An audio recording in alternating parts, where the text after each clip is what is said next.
মূল্যবান বিষয়গুলোকে মূল্যায়ন করা, যেটা আজকে অধিকাংশ মুসলিম ভুলে গেছেন। মূল্যবান বিষয়গুলোকে মূল্যায়ন করা সেটা কি? যেমন অধিকাংশ মানুষ জানে না যে তার কাছে সব থেকে মূল্যবান জিনিসটা কি।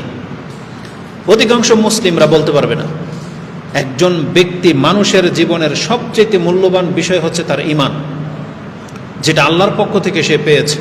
কিন্তু অধিকাংশ মুসলিমরা ঈমানকে মূল্যায়ন করে না। সে ঈমান ছেড়ে দিবে প্রয়োজনে টাকার কাছে বিক্রি হয়ে যায়, মানে ইসলাম থেকে মুখ ফিরিয়ে নিবে টাকার জন্য। হালাল হারাম সে ভেদভাব করে না, হারাম জেনে শুনে হারাম কাজে লিপ্ত। তাতে কি বলতেছে, টাকা আসলে হলো। যেমন যারা সুদ খায়, জেনে শুনে সুদ খাচ্ছে। যারা সুদি ব্যাংকে জব করে বা সুদি কাজ কারবারে, যারা মদের বিজনেস করে, যারা সিগারেট বিড়ি তামাক জর্দা এগুলোর বিজনেস করে, সব জেনে শুনে করতেছে। তা তার মানে এখানে তার ঈমান তার কাছে মূল্যায়ন পায়নি, টাকার কাছে হেরে গেছে। তো সবচেয়ে মূল্যবান হচ্ছে আমাদের ঈমান, ঈমানটাকে মূল্যায়ন করতে হবে। তারপরে আমাদের কাছে মূল্যবান হচ্ছে আমাদের স্বাস্থ্য, আমাদের কাছে মূল্যবান হচ্ছে অবসর সময়, যে আপনি ফ্রি বসে আছেন, কোনো পেরেশানি নেই, ঘরে অভাব নাই, এমনিতেই ঘর সংসার চলার মতো ইনকাম হচ্ছে, আপনাকে সারা দিন মাঠে মেহনত করতে হয় না। তাহলে এই যে অবসর সময়টা, এটা আল্লাহর পক্ষ থেকে একটা অনুগ্রহ, এটাকে মূল্যায়ন করুন। কিভাবে মূল্যায়ন করবেন? এই সময়টাকে অযথা গেমস খেলে নষ্ট করবেন না। এই সময়টা আপনি কোরআন পড়েন, 2 রাকাত সালাত পড়েন, একটু জিকির করেন, এটা হচ্ছে মূল্যায়ন করা। স্বাস্থ্য ভালো আছে, এখন চাইলে আপনি 2 রাকাত নামাজ পড়তে পারেন, তাহলে পড়ে নেন, উজু করে পড়ে নেন। যেদিন মাথা ব্যথা থাকবে, যেই দিন কোমর ব্যথা, বা যেই দিন আপনি দাঁড়াইতে পারবেন না, অসুস্থ, জ্বর, সেদিন আপনি নামাজটা পড়তে পারেন না। তাহলে এই জন্য সুস্থতাটাকে মূল্যায়ন করতে বলা হয়েছে। এবং একজন ব্যক্তির দেহে যতক্ষণ প্রাণ থাকবে, সে যদি মুসলিম হয়, তাহলে তার এই মুসলিম দেহটা অনেক মূল্যবান। আপনি কি জানেন আমাদের দেহটাকে ওজন করা হবে কিয়ামতের মাঠে? যেমন আমাদের আমলনামা ওজন করা হবে, দেহটা ওজন করা হবে। কেন? কারণ এই দেহ দিয়ে আমরা আল্লাহর ইবাদত করেছি, এটা অনেক মূল্যবান। এই সম্পর্কে একটা হাদিসও আছে। আব্দুল ইবনে মাসউদ রাদিয়াল্লাহু তাআলা আনহু, তিনি যখন মেসওয়াক যেটাতে মেসওয়াক করে, মেসওয়াক পাড়ার জন্য যখন গাছে ঝুলতেছে, তিনি এতটা হালকা পাতলা ছিলেন যে গাছের ডগায় সে ঝুলতে পারতেন। তো নিচে থেকে অন্যান্য সাহাবীরা তার পায়ের গোছা দেখে হাসতেছিল। এতটা চিকন তার নলি, মনে হচ্ছে যে আমাদের দেশের ফার্মের মুরগি যেরকম, বা এই যে আমরা ছোটো খাটো প্রাণীগুলো যেমন যেমন খাসি বকরি, পাটা কোনো সরু হয় না। তো তিনি মানুষ হওয়া সত্ত্বেও তার শরীরটা এতটা হালকা পাতলা ছিল। তো সাহাবায়ে কেরামরা সেটা দেখে হাসছিলেন। তখন রাসূলুল্লাহ সাল্লাল্লাহু আলাইহি সাল্লাম বলেছিলেন, তোমরা আজকে তার পা দেখে হাসো, কিয়ামতের মাঠে তার এই দেহটা মিজানের পাল্লায় সব থেকে বেশি ভারী হবে। তার মানে বোঝা যায় যে আমাদের দেহটাকে আল্লাহ সুবহানাহু ওয়া তাআলা মাপবেন, কারণ এটা মুসলিম দেহ।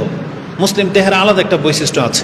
যেমন মুসলিমরা যদি গাছ লাগায়, এটা সাদাকার নেকি, কিন্তু একটা কাফের যদি বাগান করে নেয়, কোনো নেকি নেই তার, কারণ কাফের মানে গাছে কোনো বরকত নাই। কিন্তু মুসলিম যদি গাছ লাগায়, এই গাছের ফল পড়ে যাক, চুরি হয়ে যাক, পাখিতে খাক, যেই খাক, আপনার নামায় আমল নামার মধ্যে নেকি উঠতেই থাকবে। যেমন আমাদেরকে বলা হয়েছে আমরা সংসারে যে খরচগুলো করি তাতে নেকি আমাদেরকে দেওয়া হয়।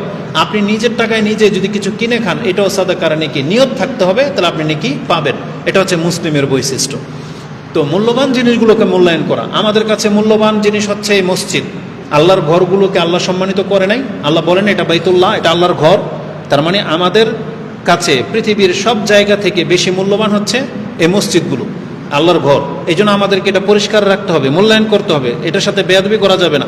এখানে আসলে মানে হইচই, শোরগোল, রাজনীতির পেঁচাল, ব্যবসা বাণিজ্য, এগুলো প্রাধান্য পাবে না। এখানে শুধুমাত্র আল্লাহর ইবাদতের কথা চলবে, আল্লাহর জিকির চলবে, সালাত চলবে, কোরআন তেলাওয়াত চলবে। মসজিদে আসবেই মানুষ ইবাদতের জন্য, এটাই হচ্ছে। যদিও অনেক জামাতি টাইপের বক্তা যারা আছে, তারা অনেক সময় বলে যে রাসূলুল্লাহ সাল্লাল্লাহু আলাইহি ওয়াসাল্লামের মসজিদটাই পার্লামেন্ট ছিল। কথা তো সত্য, রাসূল সাল্লাল্লাহু বিচার আচার মসজিদে বসে করতেন। তাই বলে ওই বিচার আচারটাও ছিল আল্লাহ সুবহানাহু ওয়া তাআলার নির্দেশ ক্রমে। ওটা তো ইসলামিক আইন, এটা তো শরিয়া। ওটা ওই যে জমি, কার জমি কতটুকু ফসল হইল, ওইটার হিসাব তো মসজিদে বসে কষা হইতো না। আমি ব্যবসায় কত লাভ করলাম না করলাম, এটা কি মসজিদে বসে ডিসকাস করা হইতো? চামড়ার টাকা কি কত পেলো না পেলো, এটা ডিসকাস করা হইতো না। বিচার আচার এটাও ইসলামিক একটা আইন। তাহলে সেটা মসজিদে হইতে পারে, মানে আল্লাহর ইবাদতের সাথে রিলেটেড যা কিছু আছে সেটা মসজিদে হইতে পারে। কিন্তু ইবাদতের সাথে সম্পর্ক নাই, সেই বৈঠক, সেই কথাবার্তা, সেই লেনদেন মসজিদে চলবে না। যদি সব জায়েজ হইতো, তার মানে রাসূলুল্লাহ সাল্লাল্লাহু আলাইহি সাল্লাম এটা কেন বলছেন যে কেউ যদি কোনো কিছু হারিয়ে গেলে মসজিদে এসে খোঁজে, তাহলে তোমরা তার জন্য বদদুয়া করো? কেন নিষেধ করলেন? কেন বললেন যে যেই ব্যক্তি মসজিদে এসে কোনো কিছু বিক্রি করে তার বিক্রিতে কোনো বরকত হবে না? রাসূল সাল্লাল্লাহু আলাইহি ওয়াসাল্লাম বদদোয়া করতে বলছেন, তোমরা বরকত না হওয়ার দোয়া করো। কেন নিষেধ করলেন? তার মানে বোঝা যাচ্ছে যে মসজিদকে ইবাদতের সাথে খাস রাখাটাই হচ্ছে বেশি কল্যাণকর। এটাকে মূল্যায়ন করতে হবে আমাদের মুরব্বীদেরকে, যেটা অধিকাংশ যুবকরা আজকে করে না।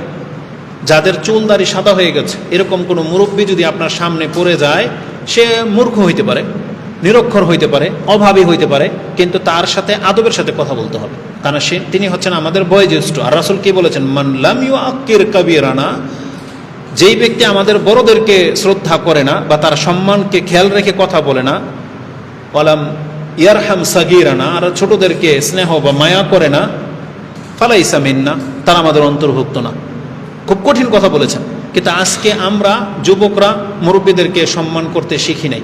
একটা সময় আগে ছিল তাদেরকে দেখলে চেয়ার ছেড়ে দেওয়া হইতো, বাসের সিট ছেড়ে দিয়ে তাদেরকে বসতে দেওয়া হইতো, কিন্তু এখন টোল করে, এখন নিজের ব্যক্তিত্বটাকে অনেক বেশি প্রাধান্য দেওয়া হয়। একটা মুরব্বীর বোঝা নিয়ে হেঁটে যাবে, কোনো একটা সময় ছিল কেউ না কেউ তার ব্যাগটাকে ধরতো, কিন্তু এখন কেউ ধরে না, এটা উচিত না। এই জন্য অবশ্যই মুরব্বীদেরকে সম্মান করতে হবে। আর যদি হয় সে পিতামাতা, রক্তের সম্পর্ক, যদি হয় চাচা মামা, যদি হয় খালা ফুফু, তাহলে অবশ্যই তাদেরকে সম্মান করতে হবে। এটা অনেক বড় একটা ব্যাপার, যেটা আজকে অধিকাংশ মুসলিমরা খুব নেগেটিভভাবে নিয়েছেন। যার সাথে জায়গা বা কোনো একটা দ্বন্দ্ব দেখা দিছে, আপনি চিরশত্রু হয়ে গেছেন, অথচ সে আপনার চাচা, সে আপনার জ্যাঠা, অথচ সে আপনার ভাতিজা, সে আপনার খালা ফুফু। এই সামান্য একটু জমিকে কেন্দ্র করে আজকে রক্তের সম্পর্কের বড় ধরনের ফাটল হয়ে গেছে, অথচ আপনি জানেন এগুলো হচ্ছে এমন সম্পর্ক যে মিজানের পাল্লায়ও এগুলোকে মূল্যায়ন করা হবে। পুলসিরাত যেখানে পার হবে সেখানে রেহেম মানে আত্মীয়তার সম্পর্ক এক পাশে দাঁড়াবে এবং আমানত এক পাশে দাঁড়াবে। রাসূল বলেছেন যে আমানতের খেয়ানত করেছে, সেই আমানতের খেয়ানতটা তার জন্য আযাবের কারণ হবে, চাবুক অবস্থায় থাকবে, তাকে টেনে জাহান্নামে ফেলে দেবে। রক্তের সম্পর্কটা এক পাশে দাঁড়াবে, এই কালালিবু বলা হয়েছে, এরকম হুক টাইপের, যারা রক্তের সম্পর্ক নষ্ট করেছে এই হুকটাকে টেনে ধরবে যে সে আমাদের হক রক্ষা করে নেই। আর আল্লাহ যেখানে বলেছেন যে আত্মীয়তার সম্পর্ক শিলা মানে যাদের সাথে রক্তের সম্পর্ক আছে, তাদের যারা সম্পর্ককে টিকিয়ে রাখলো, আমার সাথে তার সম্পর্ককে টিকিয়ে রাখলো, মানে এটাকে আল্লাহর সাথে সম্পর্ক করতে বলা হয়েছে। তো মূল্যায়ন বিষয়গুলোকে মূল্যায়ন করতে আমাদের উচিত, এটা হইতে হবে। এটা ছিল আমাদের বক্তব্য।